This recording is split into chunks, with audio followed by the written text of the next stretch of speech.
తెలంగాణలో మరో irrigation project విఫలమైంది. సుంకిశాల ప్రాజెక్టు సైడ్ వాల్ కూలిపోయింది. దీంతో ప్రతిపక్ష బీఆర్ఎస్ అధికార కాంగ్రెస్ ను టార్గెట్ చేసి విమర్శలు గుప్పిస్తోంది. దీనికి మంత్రులు ఉత్తమ్ భట్టి కూడా ధిటుగానే కౌంటర్స్ ఇస్తున్నారు. ఫలితంగా సుంకిశాల చుట్టూ రాజకీయ రగడ నెలకొంది.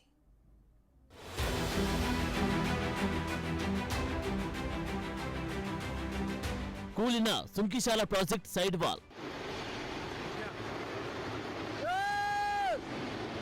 ఇరు పార్టీల మధ్య రాజుకున్న రాజకీయ రగడ. సుంకిశాలను ప్రభుత్వమే నిర్లక్ష్యం చేసిందన్న కేటీఆర్. సుంకిశాల పాపం బీఆర్ఎస్ దే అంటున్న మంత్రులు. దక్షిణ తెలంగాణ ప్రాజెక్టులపై బీఆర్ఎస్ వివక్ష చూపిందన్న ఉత్తమ్. తెలంగాణలో సుంకిశాల ప్రాజెక్టు సైడ్ వాల్ కూలిపోవడంతో ఈ ఘటన చుట్టూ రాజకీయ దుమారం మొదలైంది. బీఆర్ఎస్ కాంగ్రెస్ మధ్య డైలాగ్ వార్ నడుస్తోంది. ప్రాజెక్టు నిర్మాణంలో సాంకేతిక పద్ధతులు పాటించకపోవడమే సైడ్ వాల్ కూలిపోవడానికి కారణమని అధికార కాంగ్రెస్ నేతలతో పాటు పలువురు సాంకేతిక నిపుణులు కూడా అభిప్రాయపడుతున్నారు. గత ప్రభుత్వం కనీసం సాంకేతిక పరిజ్ఞానాన్ని ఉపయోగించుకోకుండా ఇంజనీర్ల ఆలోచనలకు విలువ ఇవ్వకుండా ప్రాజెక్టులను ఇష్టానురీతిన నిర్మించిందని విమర్శలు వెల్లువెత్తుతున్నాయి. నాటి సీఎం కేసీఆర్ తానే ఇంజనీర్గా పేర్కొంటూ ప్రాజెక్టుల డిజైన్ రీడిజైన్లలో అతిగా జోక్యం చేసుకున్నారని, దాని ఫలితమే మేడిగడ్డ, ఇప్పుడు సుంకిశాల ప్రాజెక్టులనే విమర్శలు వినిపిస్తున్నాయి. ఇక సుంకిశాల సైడ్ వాల్ కూలిపోవడంపై బీఆర్ఎస్ వర్కింగ్ ప్రెసిడెంట్ మాజీ మంత్రి కేటీఆర్ కాంగ్రెస్ ప్రభుత్వంపై విమర్శలు ఎక్కుపెట్టారు. దానికి కాంగ్రెస్ ప్రభుత్వ మంత్రులు దీటుగానే సమాధానాలిచ్చారు. సుంకిశాల ప్రాజెక్టు ఘటనపై బీఆర్ఎస్ వర్కింగ్ ప్రెసిడెంట్ మాజీ మంత్రి కేటీఆర్ స్పందించారు. సుంకిశాల ఘటనపై రాష్ట్ర ప్రభుత్వం అసత్య ప్రచారం చేస్తుందన్నారు కేటీఆర్. హైదరాబాద్కు 50 ఏళ్లు తాగునీటి అవసరాలకు సరిపడేలా తమ ప్రభుత్వం ప్రణాళికలు రచించిందన్నారు. దాని ఫలితమే సుంకిశాల అన్నారు.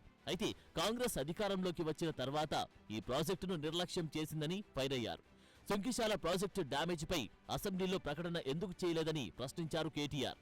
రాష్ట్ర ప్రభుత్వ నిర్వాహకం, పర్యవేక్షణ లోపం వల్ల హైదరాబాద్ ప్రజలకు తీరని నష్టం వాటిల్లిందని కేటీఆర్ వాపోయారు. సుంకిశాలకు పునరుజ్జీవం తెచ్చిందే బీఆర్ఎస్ ప్రభుత్వమని, నాగార్జున సాగర్లో డెడ్ స్టోరేజ్ ఉన్న హైదరాబాద్కు నీటి కష్టాలు రావని స్పష్టం చేశారు. హైదరాబాద్లో పెరుగుతున్న తాగునీటి అవసరాలను దృష్టిలో పెట్టుకుని మరుగున పడ్డ ప్రాజెక్టును మళ్లీ తెర ముందుకు తీసుకురావడం జరిగిందన్నారు కేటీఆర్. ఏఎంఆర్పీ ద్వారా నీటిని ఎత్తిపోయాలంటే నాగార్జున సాగర్లో 510 అడుగుల పైన నీరు ఉంటేనే లిఫ్టింగ్ సాధ్యమవుతుందని, కానీ తాము తీసుకున్న సుంకిశాల ప్రాజెక్టు నిర్ణయంతో సాగర్లో డెడ్ స్టోరేజ్లో కూడా లిఫ్ట్ చేయొచ్చన్నారు కేటీఆర్. కృష్ణానదికి 3-4 ఏళ్లు వరద రాకపోయినా హైదరాబాద్కు నీరు తీసుకొచ్చేలా ఈ ప్రాజెక్టు రూపొందించామని మాజీ మంత్రి తెలిపారు. ఇక సుంకిశాల ప్రాజెక్టు సైడ్ వాల్ కూలిన ఘటనపై నల్గొండ జిల్లాలో మంత్రులు బట్టి విక్రమార్క, ఉత్తమ్ కుమార్ రెడ్డి పర్యటించారు. సుంకిశాల ప్రాజెక్టును మంత్రులు సందర్శించి కూలిన రిటైనింగ్ సైడ్ వాల్ ను పరిశీలించారు. ఈ సందర్భంగా ఇరిగేషన్ శాఖ మంత్రి ఉత్తమ్ కుమార్ రెడ్డి మాట్లాడుతూ దక్షిణ తెలంగాణను గత బీఆర్ఎస్ ప్రభుత్వం నిర్లక్ష్యం చేసిందన్నారు. జరిగిన సంఘటన చిన్నదే, నష్టం కూడా తక్కువేనని తెలిపారు. జరిగిన నష్టాన్ని కాంట్రాక్టర్ భరిస్తారని తెలిపారు ఉత్తమ్. ప్రజలకు, ప్రభుత్వానికి ఎలాంటి నష్టం లేదని స్పష్టం చేశారు. ప్రాజెక్టు నిర్మాణం పూర్తి కావడానికి 1-2 నెలలు పట్టేదని, సైడ్ వాల్ కూలడంతో నిర్మాణం కాస్త ఆలస్యమవుతుందన్నారు. బీఆర్ఎస్ నాయకులు ప్రభుత్వాన్ని ఎందుకు విమర్శలు చేస్తున్నారో తనకు అర్థం కావడం లేదన్నారు. సుంకిశాల అన్ని పనులు బీఆర్ఎస్ హయాంలోనే జరిగాయని తెలిపారు మంత్రి. బీఆర్ఎస్ ప్రభుత్వం కాళేశ్వరం ప్రాజెక్టుకు లక్షల కోట్లు ఖర్చు పెట్టి ఉత్తర తెలంగాణకు ప్రాముఖ్యతనిచ్చి కృష్ణా బేసిన్ కు, దక్షిణ తెలంగాణ ప్రాజెక్టులకు ఇవ్వలేదని మంత్రి ఉత్తమ్ విమర్శించారు. అలాగే ఈ ప్రాంత ప్రాజెక్టులపై 2 రోజుల్లో సమీక్షిస్తామని తెలిపారు ఉత్తమ్. ఏ విధంగానైతే గత బీఆర్ఎస్ ప్రభుత్వం నార్త్ తెలంగాణకి కాళేశ్వరం ప్రాజెక్టుకి ఇంపార్టెన్స్ ఇచ్చిందో, లక్షల కోట్లు ఖర్చు పెట్టిందో, కృష్ణా బేసిన్ కి, దక్షిణ తెలంగాణ ప్రాజెక్ట్స్ కి ఇంపార్టెన్స్ ఇవ్వలేదు. దాని కారణంగా ఎస్ఎల్బిసి టనల్ పూర్తి కాలేదు. ఈ ప్రభుత్వం పక్షాన, ముఖ్యమంత్రి రేవంత్ రెడ్డి గారి పక్షాన ఒక స్పష్టమైన హామీ ఇస్తున్నాము. ఈసారి ఈ మా టైంలో ఎట్టి పరిస్థితుల్లో ఎస్ఎల్బిసి టనల్ పనులు పూర్తి చేస్తాము. అదేవిధంగా డిండి లిఫ్ట్ ఇరిగేషన్ స్కీమ్ కూడా మేము పూర్తి చేస్తాము. నేను 11వ తారీఖున మిర్యాల కాన్స్టిట్యున్సీ సపరేట్గా, దేవరకొండ కాన్స్టిట్యున్సీ సపరేట్గా, అంటే ఈ ఇన్సిడెంట్ జరగకముందు కూడా ఇరిగేషన్ వర్క్స్ అన్ని రివ్యూ పెట్టుకోవడం జరిగింది.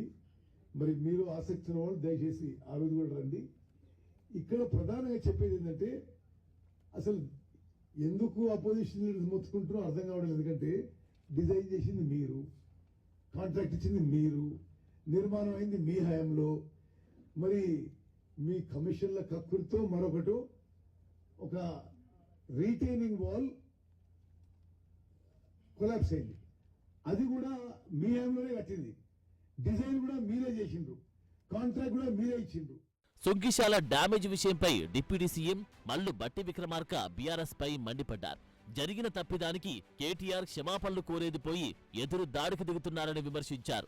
బీఆర్ఎస్ హయాంలో సుంకిశాల ప్రాజెక్టు చేపట్టారని, కూలిపోతున్న గోడలు కట్టి వేరొకరిపై బురద జల్లేందుకు ప్రయత్నిస్తున్నారని బట్టి ఫైర్ అయ్యారు. 2021లో చేపట్టిన ట్యాంక్ ప్రాజెక్టు గోడ కూలిపోయిందని, సాగర్లో నీటి కారణంగానే గోడ కూలిపోయిందని బట్టి అన్నారు. ప్రాజెక్టుల నిర్మాణాల పేరిట గత ప్రభుత్వం ప్రజాధనాన్ని దోచుకుందని ఆరోపించారు. గత ప్రభుత్వం ప్రాజెక్టుల డిజైన్, రీడిజైన్ ఇష్టారీతిన చేయడంతో మేడిగడ్డ ఇప్పుడు ఎందుకు పనికిరాకుండా పోయిందని, అలాగే ప్రస్తుతం సుంకిశాల మేడిగడ్డ ప్రాజెక్టుల ఉద్దేశం మంచిదే అయినప్పటికీ వాటి నిర్మాణాల విషయంలో లోపాల మూలంగానే ప్రస్తుత ఫలితాలు చూస్తున్నామని నిపుణులు చెబుతున్నారు. మొత్తం మీద తెలంగాణలో గత ప్రభుత్వ హయాంలో నిర్మాణం ప్రారంభించిన ప్రాజెక్టులు ఒక్కొక్కటిగా ఫెయిల్ అవుతూ వార్తల్లో నిలుస్తున్నాయి. 100 ఏళ్లు మన్నికగా ఉండాల్సిన ప్రాజెక్టులు సంవత్సరాలు, నెలల వ్యవధిలోనే కూలిపోవడం, చీలికలు, పగుళ్లు రావడం గత ప్రభుత్వ పనితనాన్ని బహిర్గతం చేస్తున్నాయి.